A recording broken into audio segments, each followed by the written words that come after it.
Please welcome Brooke Wonders.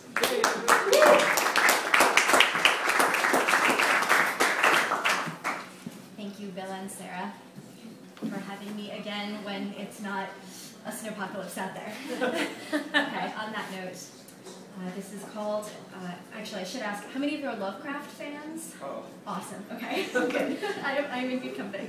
So this is called Within the Prison of Her Boyfriend's Nostril, Dread Cthulhu Stirs. So the Lovecraft quote, epigrammatic. Someday the piecing together of dissociated knowledge will open up such terrifying vistas of reality and of our frightful position therein, that we shall either go mad from the revelation or flee from the deadly light into the peace and safety of a new dark age, from Call of Cthulhu. Okay. Cthulhu lives inside her boyfriend's nose. She's not sure when the high priest of the old ones took up residence therein. She can't even remember the first time she noticed an elder god all up in there. It might have started the night when she crashed on a girlfriend's couch after too many margaritas and forgot to call David to tell him she wouldn't be home. Or perhaps it was the first time he cheated on her with an ex. She can't pinpoint an exact date. All she knows is that one day David was perfectly normal, and the next, eldritch voices susurrated from his nostrils.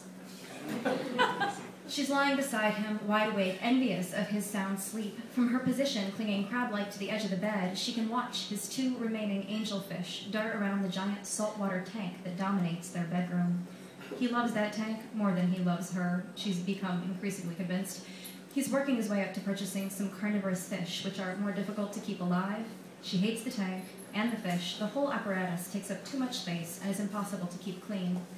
David's breath against her back is the wet heat blowing off an otherworldly ocean, its warmth scented brackish, the smell of the seaside or a public aquarium. He shifts and pulls her into him, away from the edge of the bed. She nestles under his chin. It's nice that he'll still cuddle, given how furious they both are at each other, their fight running on autopilot through her head. Where were you? Out with friends. He stood too close to her, his presence overbearing. She hated how he used his height to intimidate her, to make her feel small.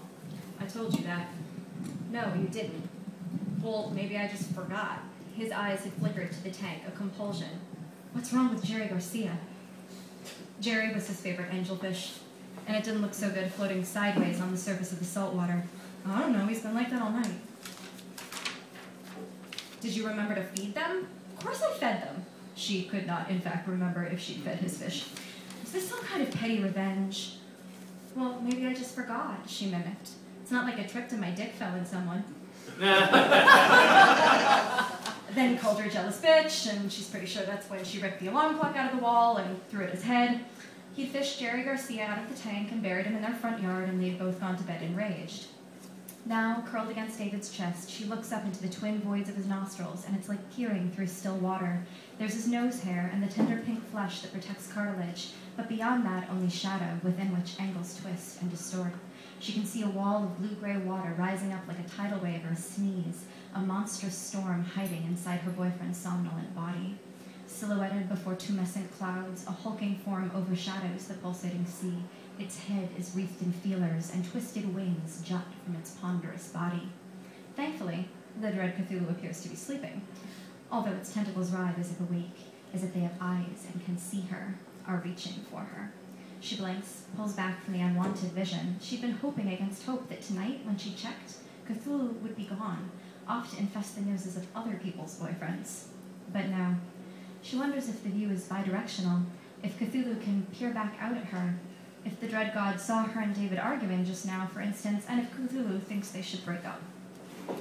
She worries Cthulhu might have noticed her utter infatuation with this brown-eyed boy. She's besotted, kind of stupid over him.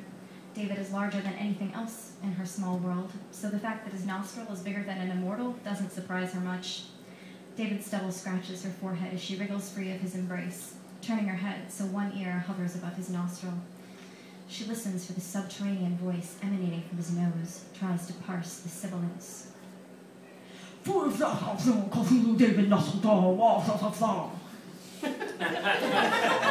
Her tongue attempts to sound out the words, but the syllables are too remote and slide off her teeth. Instead, a translation slips into her mind, its meaning illustrated with the image of a tentacled winged beast rising forth to wreak havoc on the mortal world.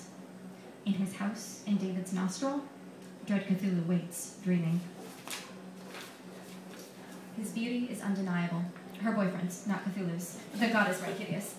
She runs her head up David's spine, and he arches into her, more forgiving in sleep than he ever could be when awake. He scowls. Perhaps his subconscious is replaying their argument too, or perhaps Cthulhu's presence disturbs him, or perhaps he just misses his fish. His teeth are bared, his lips parted. She readjusts so she can peer down his larynx, check his ear canal, scouting for signs and omens, wishing that she dared wake him to look into his eyes and make sure no alien intelligence met her gaze, but Cthulhu is nowhere to be seen. Apparently its nostrils are nothing.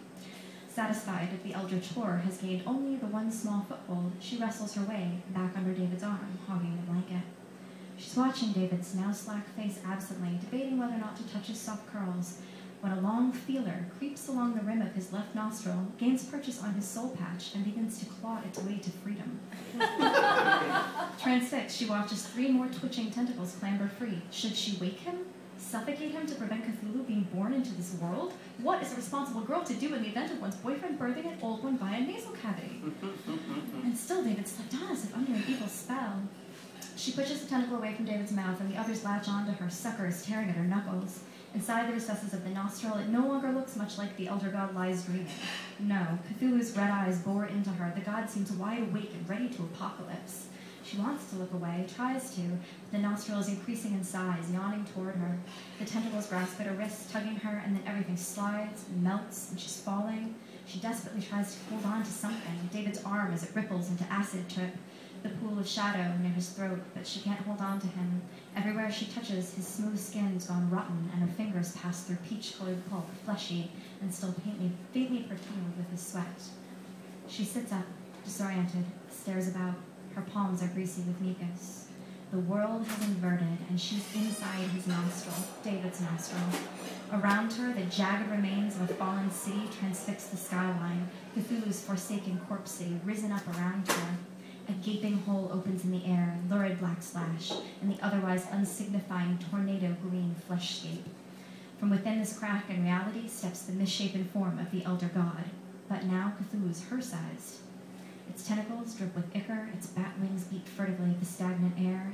The god's voice speaks more clearly now, but it's no longer Cthulhu's voice, it's David's, the unintelligible words repeating like chant. From doing the blog Cthulhu David, Mr. Ram Wachenavnufagen. From the name of Nagnu things, Rasputin. She scuttles backward on all fours, away from the door and the god. Its wings flap as if for balance, as it extends a tentacle to help her to her feet. For Thogen Tun Shagenfagen, it asks. She shakes her head, though she does take its tentacle to stand, the suction cups leaving a pattern of perfect circles on her palm. For the Florifagen Achendang, it says, irritated. It is definitely David's voice emanating from the monster's gaping orifice. Then a voice speaks in her mind. Hey, Hattie. Her back goes rigid and she jolts away, stopping against a greenish stone monolith. David? Yeah, Cthulhu's got my body. Wonder what he's doing with it. Wonder what your body's doing with mine. Visions of she and David having porny breakup and makeup sex flash through her mind, only with David's tan body replaced by a much slimier, greener, and more tentacular version of himself. Cut it out, Jen, that's gross. The nightmare beast before her shakes his head as if trying to rid his mind of bad dreams. Bad enough Cthulhu's out there spooning you. God, can we not be jealous of each other for 1 second? She can't help it. The words slip out and can't be unsaid. The silence between them elongates like shadow until finally he catches her eyes with his uncanny red ones. Look, I'm sorry I cheated on you. I'm sorry I killed your fish, she says. She can't tell what he's thinking. His tentacle-wreathed face is inscrutable. They stare dumbly at each other for a minute, and then she kisses him, square in the tentacles. His tongue is cold, and not the right texture. Also, there are too many of them. Nothing happens. What was that? She steps back from him, footfall squishy, her eyebrows twinkling in annoyance. She'd been sure a kiss would work to wake them both up. Usually, sex dreams were very consistent, right? When things got interesting, wham, you're awake. There has to be a way out of this, she thinks at him. They both sit in amorphous and indeterminate space to contemplate while a virulent chartreuse cityscape, lightning lit, shifts around them, both beckoning and repellent. And then she's on top of him, thrusting her hips into his, or where she thinks his hips ought to be. He's an octopus dragon. Who knows where he keeps his anatomy? She finds a particularly interested tentacle, and then she's writhing and sliding, and everything's melting again, wet with that greenish slime. And then they're back in bed.